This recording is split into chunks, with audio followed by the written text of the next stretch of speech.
আজকে যখন গতকাল যখন ঝাড়খণ্ডে আলাউদ্দিন শেখ বলে একটা ছেলে 10 দিন আগে কাজ করতে গিয়েছিল, তার বাবা অসুস্থ, পঙ্গু, বাড়ি থেকে উঠতে পারে না। সে কাজ করতে গিয়েছিল ঝাড়খণ্ডে, তাকে মেরে পিটিয়ে তার গলায় কাপড়ের ফাঁস দিয়ে টাঙিয়ে দেওয়া হলো। তার বডি যখন সকাল 8টায়, তখন আমি আমার লোকেশন বাড়ি থেকে 6টায় স্টার্ট করেছে, প্রায় রানাঘাট চাকদা পার করে আমি তাই ঢুকছি জাগুলি মোড়ে।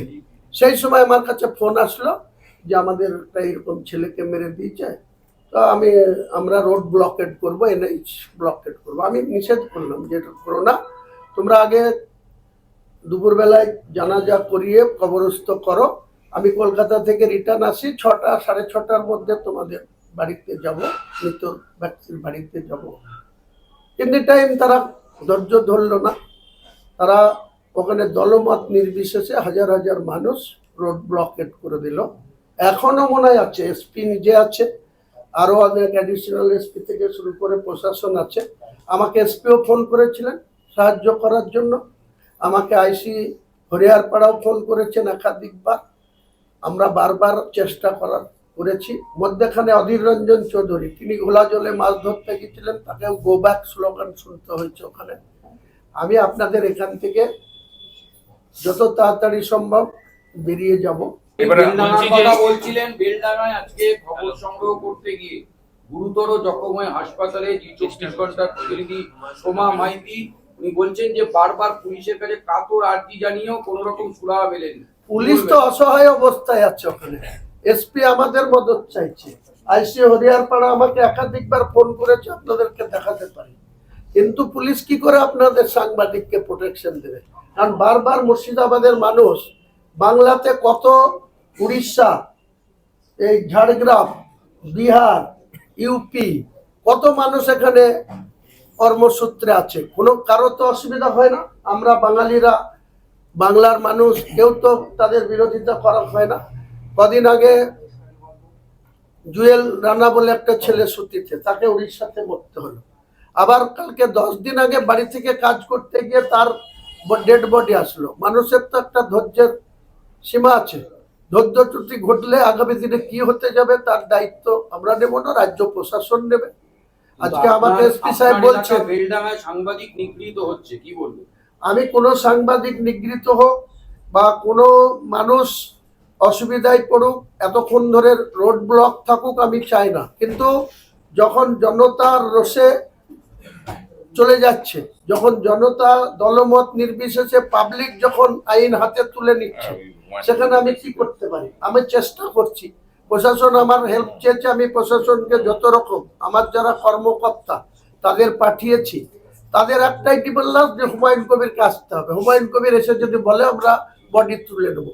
আমি তাদের ভিডিও কল করে তাদের বাড়ির লোককে রিকোয়েস্ট করেছি, তারপরে বডি পুলিশের কথাই নিয়ে যায়নি, আমার কথাই তারা বাড়ি নিয়ে। এটা কি আপনার সমর্থকরাই এখানে আছে?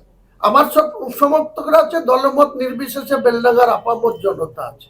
এখানে কোনো দলের বিষয়টা না, ব্যাপারটা হচ্ছে তারা খুন হচ্ছে, সেই খুন অন্যায়ভাবে মানুষের জীবন চলে যাচ্ছে। তাই যে সমস্ত বাইরের রাজ্যেতে এই ঘটনা ঘটছে, এটা ঝাড়খণ্ডে ঘটেছে, কদিন আগে উড়িষ্যায় ঘটেছে জুয়েল রানা, তো এটা চলতে পারে না। এটা যদি চলে তাহলে এইভাবে চলতে থাকলে আমরা, যেমন এসআইআর নিয়ে আজকে বেলডাঙ্গার একাধিক যে ভিডিও, সেখানে দেখতে পাওয়া যাচ্ছে যে পাথর ছোড়া হচ্ছে পরিষ্কার ভিডিওতে। ট্রেনে যারা যাত্রীরা রয়েছেন, মহিলারা ভয় পেয়ে ট্রেন থেকে নেমে আসছেন, তখনও পাথর ছোড়া হচ্ছে। তো আন্দোলনের মাঝে দাঁড়িয়ে যারা ট্রেনে সাফার করছেন, তারাও তো নানা কারণে সাফার করছে, এটা মোটেই কাম্য না। আমি এসব সমর্থন করি না। এটাও যেমন সমর্থন করি না, তেমনি 4 দিন আগে ওই মুর্শিদাবাদের মাড্ডা অঞ্চলে 9 জন ব্যক্তি শিয়ালদা আসছিল ট্রেনে চেপে, তাদের মধ্যে 6 জনকে চাকদাতে নামিয়ে যাচ্ছেতাইভাবে মারা হয়েছে এবং তাদের জয় শ্রীরাম বলতে বাধ্য করা হয়েছে।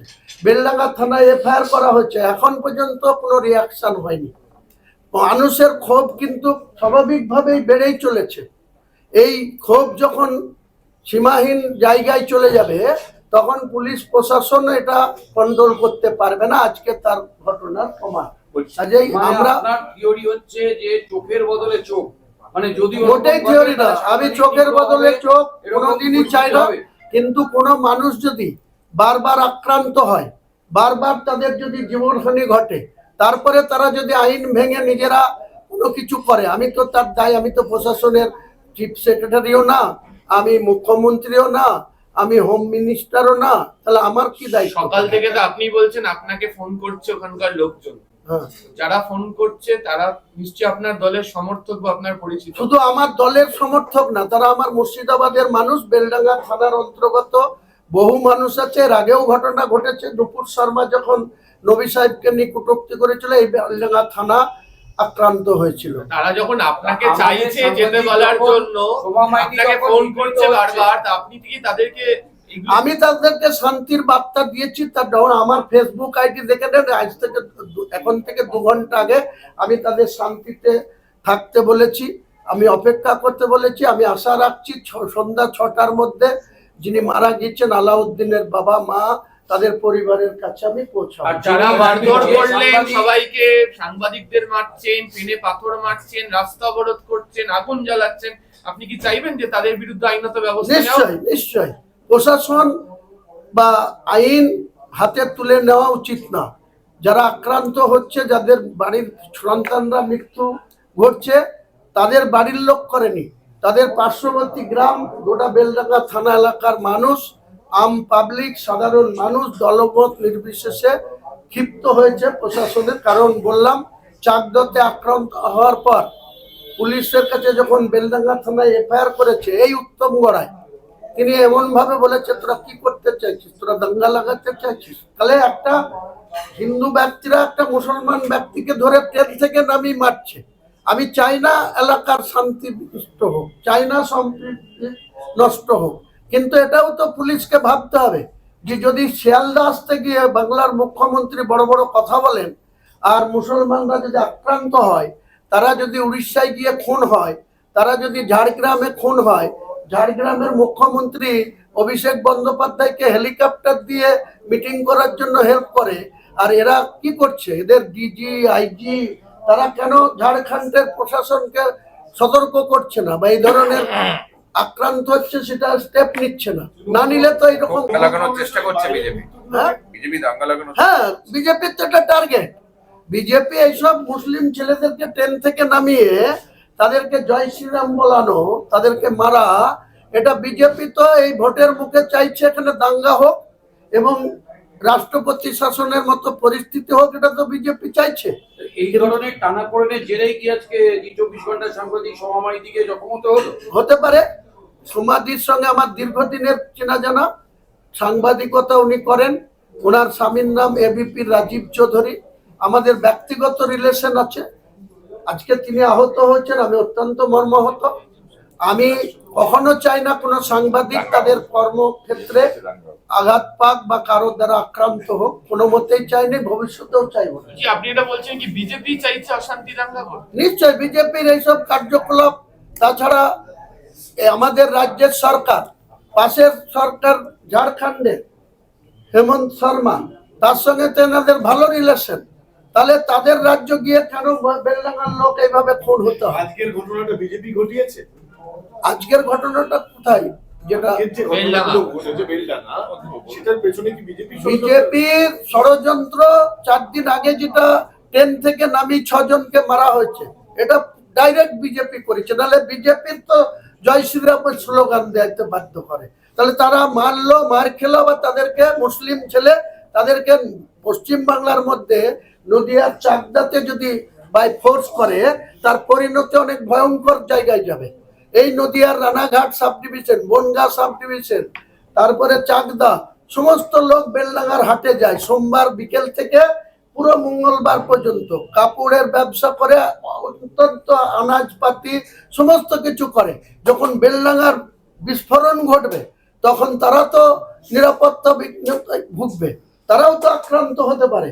যখন রানাঘাটে কোনো মুসলিম মার খাবে, তখন রানাঘাটের কোনো লোক যারা শান্তিপুর থেকে, ফুলিয়া থেকে, বিভিন্ন জায়গা থেকে, চলুন আপনি বেলডাঙ্গাতে আপনাদের সাংবাদিকদের পাঠান, সোমবার বিকেল 2টো থেকে একদম মঙ্গলবার সকাল 6টা অবধি সারা রাত হাট চলে, কেনা বেচা চলে, লক্ষ লক্ষ কোটি কোটি টাকা এই অশান্তি business দাঙ্গা চলে। করার কারণ কি? রাষ্ট্রপতি শাসন করতে চাই, এটা লক্ষ্য আমার মনে হচ্ছে। কি চাই লক্ষ্য?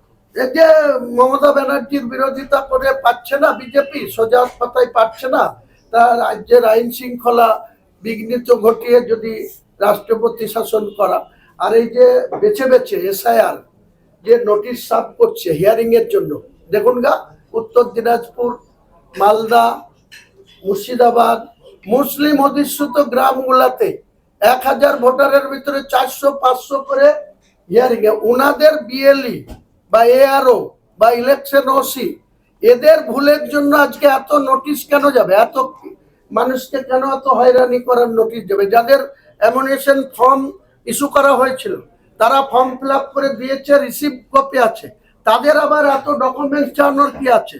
যখন বিজেপি বলছিল 1.5 কোটি নাম বাদ যাবে, 2 কোটি নাম বাদ যাবে, যখন 58,20,000 নাম বাদ গেল, তাহলে ইন্টেনশনালি বিজেপি পরিকল্পনা করছে, তার সঙ্গে এখানকার রাজ্যের চিফ সেক্রেটারি, জেলা শাসকরাও সাই দিচ্ছে, একদম পরিকল্পিতভাবে মুসলিম জনতাকে ভীতি সৃষ্টি করার জন্য এসআইআর এর যে নোটিশ সার্ভ হচ্ছে। আমরা ডাইরেক্ট বলেছি, কালকে হরিয়ারপাড়ায় বলেছি, আগামীকাল ডোমকলে মিটিং এ বলবো, অ্যাবসেন্ট থাকতে, কেউ হিয়ারিং এ যাব না। দেখি না কত ক্ষমতা রাজ্য সরকারের ওই বিএলও আর এআরও আর ইলেকশন ওসিদের, যে যাদের নাম খসড়া তালিকায় আছে তাদের নাম ভোটার লিস্ট থেকে বাদ গেলে আমরা বাংলায় 14ই ফেব্রুয়ারি শুধু দেখবো, অপেক্ষা করব, তারপরে কি করব, আর বিএলওদের আর অফিসারদের কি করে অফিস করে আমরা বুঝে নেব, আমি নেতৃত্ব দেব। বেলডাঙ্গার আজকের ঘটনাটা, এই সমস্ত ঘটনাগুলো যে ঘটছিল তার একটা স্বতঃস্ফূর্ত প্রকাশ। নিশ্চয়ই, কারণ যখন মুর্শিদাবাদের জুয়েল রানাকে খুন হতে হয় উড়িষ্যায়, যখন চাকদায়ে আক্রান্ত হতে হয় বেলডাঙ্গার মাড্ডা অঞ্চলের 6 জনকে, তারা ঘটনাক্রমে মুসলিম, যারা মারছে বা জয় শ্রীরাম করাচ্ছে তারা হিন্দু। এখানে কমিউনাল দাঙ্গা লাগালে ফায়দা কাদের হবে? কারা ফায়দা লুটতে চাইছে রাজনৈতিকভাবে? বাংলার সম্প্রীতিকে নষ্ট করলে সকলেরই অসুবিধা হবে। এখানকার একজন নেতা আছে কৌস্তব বাগচি, তিনি তো নাড়া রেখেছেন মুখ্যমন্ত্রীকে মুখ্যমন্ত্রী পদ থেকে সরাতে। তিনি কদিন আগে কি বলেছেন? বলে হিন্দুরা কেউ মুসলিমদের দোকানে কোনো মাল কিনবে না। সেটা যেমন পরিবেশ নষ্ট হবে, তেমনি মুসলমানরা যদি বলে আমরা হিন্দুদের কোনো দোকানে খাবো না, হোটেলে খাবো না, কোথাও যাব না, আমি কোনো হিন্দুদের কাজ করতে যাব না। বেশিরভাগ শ্রেণীর লেবার তো মুসলিম, তারাই তো হিন্দুদের বিল্ডিং করতে যায়, তারাই তো কনস্ট্রাকশনের কাজ করে, তারাই তো রাস্তার কন্ট্রাক্টরের হিন্দু, তার লেবারের কাজ করে কে? মুসলিম। তাহলে এই কৌস্তব বাগচির মাথায় কি আছে? এরা কি চাইছে? এটা আমার প্রশ্ন। বলছি আরেকটা বিষয় বলুন, যে আপনি সিকিউরিটি প্যাকটা ইনকমপ্লিট রাখবেন, 6 জন সিকিউরিটি ছিল, 3 জন ছিল আপাতত, আজকে কি নেই? এবং এটা কি তুলে নেওয়া হলো? মানে এইটা বলুন। তোলাও হয়নি, আমার নামে রেখেছে কিনা সেটাও করেছিল, তাকে তো আগেই ছুটি দিয়েছি, তার বদলি হিসাবে আজও দেয়নি, শুধু বলছে সাগর মেলা, শুধু বলছে ফোর্সের ক্রাইসিস। ঠিক আছে, দেবে না। তারপরে 2টো দিয়েছিল, তাদের কোনো অকেজ, কোনো ট্রেন নাই, সিকিউরিটি করার মতো কোনো যোগ্যতা নেই, তারা এসে আমার গাড়িতে চেপে বসে থেকে জামায়া ধরে আমার খাবে আর ঘুরে ঘুরে বেড়াবে। আমাকে যদি কেউ ধাক্কা দেয় তো 10 ফুট দূরে দাঁড়িয়ে থাকবে, তার সে সিকিউরিটি নিয়ে আমি কি করবো? তার জন্য আমার প্রাইভেট 5টা ছেলে আলাদা একটা গাড়ি নিয়ে আমি এখন চলছি, এভাবে চলবে। দেখি কতদিন সিকিউরিটি প্রোভাইড করার ক্ষমতাটা থাকে রাজ্যে, তখন দেখবো কে কার সিকিউরিটি থাকে আর কে 200 পুলিশ ফোর্স নিয়ে বাড়িতে ঘুমায়, সেটা দেখবো। চ্যালেঞ্জ আমার। মুখ্যমন্ত্রী আজকে যাওয়ার আগে বলেছেন যে মুর্শিদাবাদ বেলডাঙ্গাকে কারাই এই ঘটনা করছে আমি জানি, আপনার দিকে ইঙ্গিত করছেন যে সেখানে একটা সাম্প্রদায়িক সম্প্রীতি নষ্ট করার একটা অভিযোগ। রাজনৈতিক ফায়দা তোলার জন্য, রাজনৈতিক ফায়দা তোলার জন্য হুমায়ুন কবির মানে একটা চর্চা এটা রয়েছে যে হুমায়ুন কবির নিজের শক্তি প্রদর্শনের করবার ক্ষেত্রে এই ঘটনায় ইন্ধন দিয়েছে। হুমায়ুন কবিরের কোনোদিন রাজনৈতিক কোনো শক্তি সংগ্রহ করা বা প্রদর্শন করার প্রয়োজন হয়নি। লাইফে 1982 সাল থেকে জাতীয় কংগ্রেসের যুব কংগ্রেস দিয়ে শুরু করেছিলাম। ঘটনাক্রমে 1982 সালেই আমার গ্রাম ভার্সেস মানিকখোয়ার ঠাকুরবাড়ি হিন্দু গ্রাম, আমরা মুসলিম গ্রাম, ঠিক 300 মিটারের দূরত্ব, রাস্তা আরবিসিকে রোড, বহরমপুর থেকে রামনগর ঘাট, রামনগর ঘাটের এপারে নদিয়া পলাশী, আর বহরমপুর। সেই রোডে 13ই জুলাই 1982, যেদিন আমি যুব কংগ্রেসের একজন যুব সভাপতি ওই বেলডাঙ্গা 2 ব্লকের, সেদিন আমার জেঠতুতো দাদা গোলাম মাওলা প্রধান, 77 সালে জ্যোতিবাবু মুখ্যমন্ত্রী, 78 সাল থেকে 82 সাল পর্যন্ত আমার জেঠতুতো দাদা সোমপাড়াওয়ানের প্রধান। 13ই জুলাই 1982 ডিজির নাম ছিল রমেন ব্যানার্জি, আমার ওখানকার এসপি ছিল কিসম হালদার। এবং যখন 13ই জুলাই যখন গন্ডগোল লাগে, প্রথমে রোজার দিন, 3টে রোজার দিনে আমাদের একজন বসির বলে একজন ব্যক্তি ছিল, সে কলকাতার মেচুয়াতে থাকতো, এখানে কোনো একটা ঘটনা ঘটিয়ে সে ওখানে গিয়ে ভিক্ষাবৃত্তি করে খেত।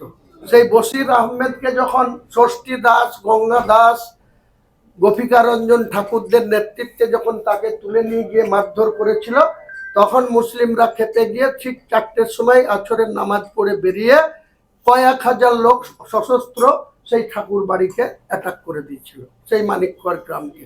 দিনটা ছিল 13ই জুলাই 1982।